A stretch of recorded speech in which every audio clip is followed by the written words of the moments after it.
These are my Keylab Essential Mark III thoughts after 1 week. Freebeat. Hey, how's it going, everybody? Welcome to Freebeat. Today's patron shoutout goes to Ewan. Thank you so very much for the support. If you would like to support the channel, just head over to patreon.com/freebeat. Let's get started. So, about a week ago, Arturia sent me their Keylab Essential Mark III. They sent me the 49 key version, as you can see here. And while, yes, they did send me this MIDI controller, they did not pay me any money to make any videos. They didn't even ask me to make a video for the keyboard or anything like that. They just simply sent it to me. Now, you may have already seen my unboxing video of the Keylab Essential Mark III, and in that video I actually plugged it into some hardware via the 5-pin MIDI port on the back and controlled some hardware using this MIDI controller. So today we are going to talk about my experience using it with my main DAW, which is Ableton Live. Now, as I said in that video, I will reinforce it again. This is a MIDI controller, so any of the sounds you hear in this video do not come from this keyboard. They come from my computer. This is just a controller. It controls hardware synthesizers and instruments or software instruments or synthesizers. That's it. It doesn't make any sound on its own. I also do just want to say that I am coming from the previous model of the Keylab Essential. This is the Mark II. This is the 61 key version, and in the unboxing video of the 49 key version, I questioned whether the 49 key version of the Mark III would have enough new features for me to want to use it, effectively losing an octave since I was coming from the 61 key version. And the answer is yes. I have been really happy with the new features implemented in the Mark III, and I can't wait to tell you about my experiences with them, because there were a couple surprises actually that really made it hard to go back to the 61 key version. Now, the software that this keyboard comes with is pretty standard for a lot of MIDI controllers. You're going to get Ableton Live Lite, which by itself is actually a pretty solid DAW. I used Ableton Live Lite for the first 3 or so years of my channel before I finally upgraded to the full standard version here. Yeah, I really like Ableton Live Lite. You get 8 tracks, which is really the only major limitation. But if you're creative, you can make those 8 tracks go a long way. A lot of other bands and artists have made far fewer tracks go very far. You also get Arturia's Analog Lab 5 software, which is basically a bunch of presets from a whole bunch of incredibly influential synthesizers throughout history and electronic instruments. You can see you got like the B3 in there, Juno 60, the Mini Moog. There's a whole bunch of amazing stuff in here. And you get all of these great presets. There are thousands of them in here. And if you're like me and you don't absolutely love sound design, this is a godsend. I've actually done a separate video about Analog Lab back last year, I believe. But yeah, I really enjoy the Analog Lab software, and there's plenty here to make an entire song with, an entire album with. There's probably enough sounds here that you'd never have to get anything else if you didn't want it. Really, there's a lot, including drums. And the integration with Analog Lab is really great here on the keyboard. If I press the program button here, we can switch to the Arturia software section, which basically allows you to control Analog Lab. As you can see, I can actually scroll through the different types of sounds here, the different categories. Like, let's pick strings here. Now we've got different categories there, string ensemble. And as I'm scrolling through that on the keyboard, you can see that Ableton is also scrolling through the Analog Lab presets. And if I click in the wheel, there we go. You can see I've selected Analog Strings 3, and I can play it.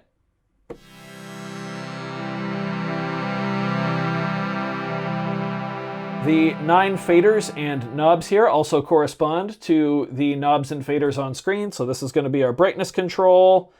And not only does the Analog Lab software show that we're changing the brightness, but the screen does too, which is really cool. Now, all of this is pretty much the same as it was on the previous Keylab Essentials products.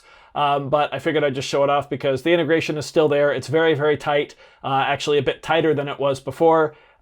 Just some nice general improvements, and the whole user experience of Analog Lab with this keyboard is pretty excellent. Should be noted, another great piece of software you get is the UV Model D software, which is this lovely Steinway grand piano.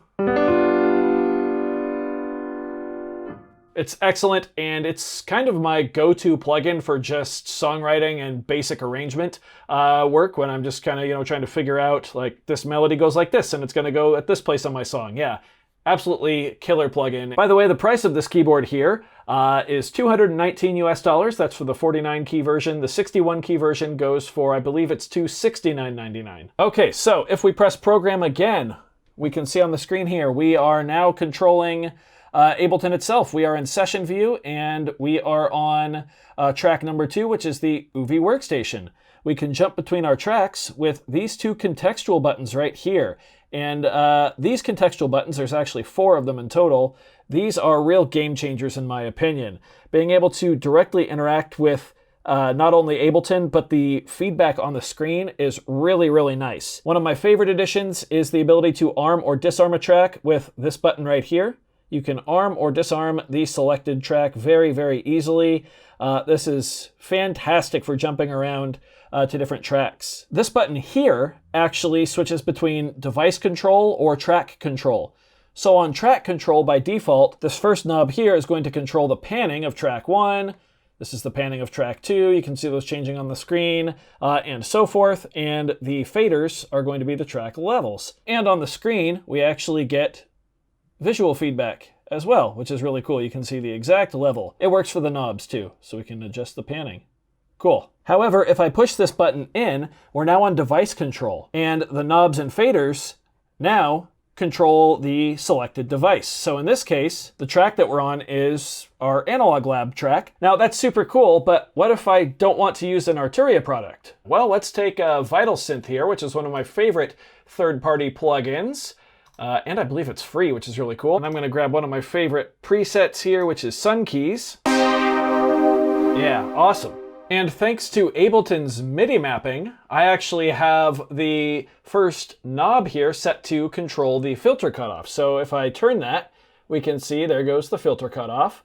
However, if we look at the screen, it's actually also going to say that we are controlling the filter cutoff for Vital Synth with that knob, which is really, really cool. It doesn't necessarily help me keep my eyes off the computer screen, more so than it does just give me like more of a continuous experience, I guess. Like I can look on the screen, see the filter moving. I can look down here, see what parameter I'm adjusting and the exact value. I'm going to use hold mode here, play a C minor chord.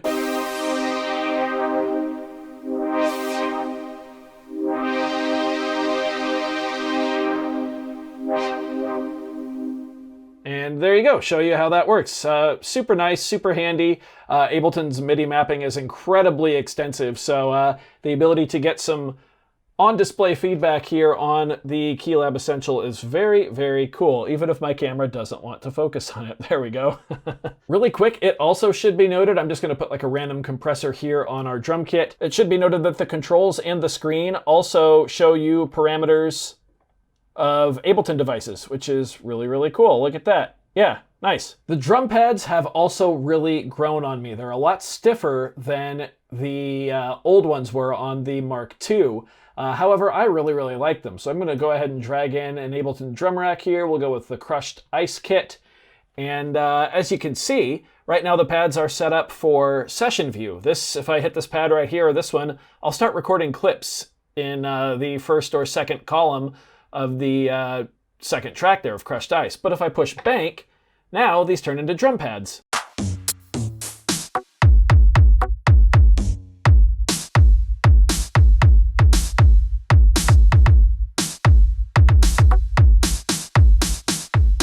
By default, they're mapped pretty well to the Ableton drum kits. They do require a little bit of tweaking to use with third-party plugins. But that's okay, you know, most things do, especially when you're only dealing with 8 pads. I would like to see 16 pads here, but I know that's one of the selling points of the full Keylab series, whereas this is the Essential series, so, you know, kind of the cutback, more affordable option. I guess 8 is okay, but I really would like to see 16 there, especially for triggering more clips. Speaking of triggering things, I don't have any scenes set up right now. However, if I turn this knob while I'm not on anything, you can see we can actually scroll through the scenes, and it should tell us what scene we're on. Yeah, there we go, scene 6, scene 5, and all I have to do is click in the knob to trigger an entire scene. Like I said, I don't have any set up right now, but if you click that in, you do trigger an entire scene, which is really, really handy. Nice for chaining together different pieces of your song when you finally are looking to get into arrangement mode. All right, let me talk about a few things that really surprised me here. Specifically, the quantize button and the redo button.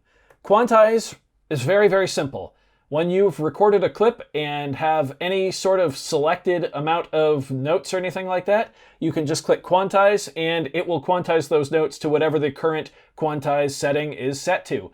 Very handy. I didn't realize how much I would use it. It's probably my most used button on the Keylab Essential Mark III, which, yeah, like I said, really surprising. Let's throw something down really quick and I'll show you how. I'll try to do this one-handed. So I'm going to switch to the clip mode here. We're still on the drum kit. Let's trigger a clip. Let's turn on the click first, actually. There we go. Switch back.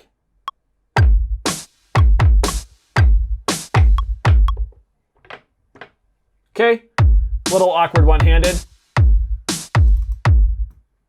Gonna set the loop length there to just 1, or nope, 2 bars long. And as you can see on the screen there, all of my notes are selected. I click quantize. Look at that, they all snap in. Just like that.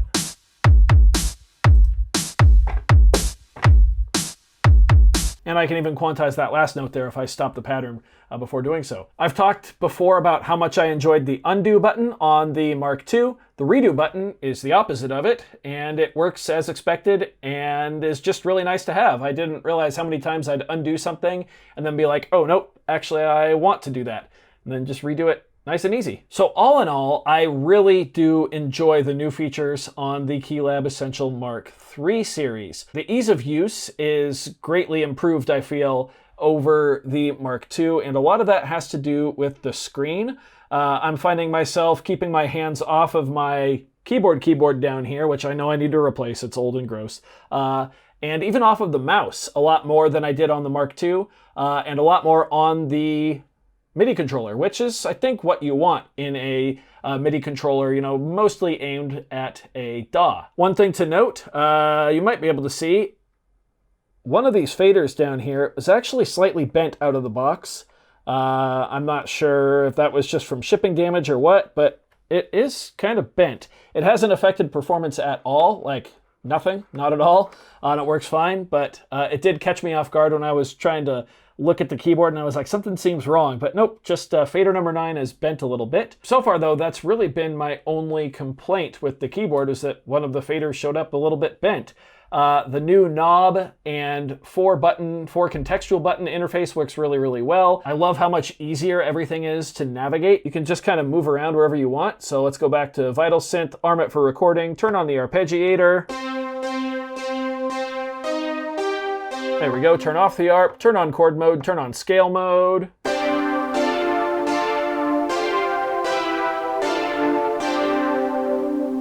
Very cool. Just that filter cutoff. Yeah, I'd say the experience now is very streamlined, and it's this nice balance between still needing the mouse and keyboard, but also being able to do a lot on the MIDI keyboard. It might just be me, but I find myself a lot more engaged in the music itself using this keyboard than I did with the Mark II. That also could be because I just know Ableton a lot better than I did a year and a half ago, 2 years ago, whenever I got the Mark II.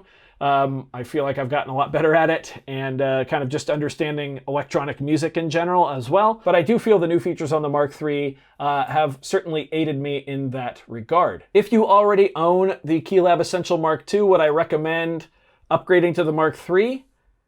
Probably not. And the reasons are that the software bundle is essentially the same, and you're basically paying the same price for a brand new MIDI controller and only getting a splash of new features. You're not getting like a whole new, design from the ground up keyboard or anything like that.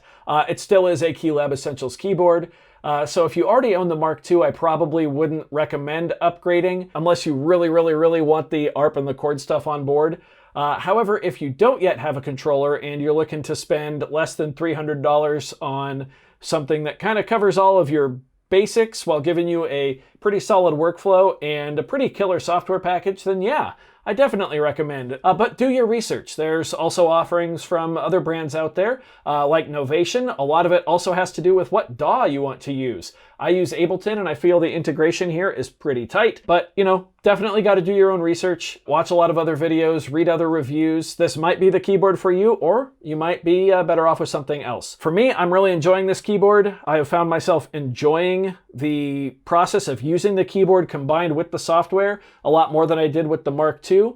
And this is going to be the keyboard that stays on my desk instead of the Mark II. So yes, the new features in the Mark III were enough to make me not mind losing that last octave. So again, a big thank you to Arturia for sending this out. I'm sure I'll do some more videos on it in the future just because it's going to be my new main controller here at the computer, and I simply enjoy using it. Just like I do hope you found this video informative or at least entertaining. If you did, be sure to leave a like on it. If not, you can always leave a dislike. That's okay too. Doesn't hurt my feelings, just makes me try that much harder next time. Either way, be sure to hit that subscribe button, ring that notification bell. Thank you all so very much for being here. Thanks for watching. We'll see you next time.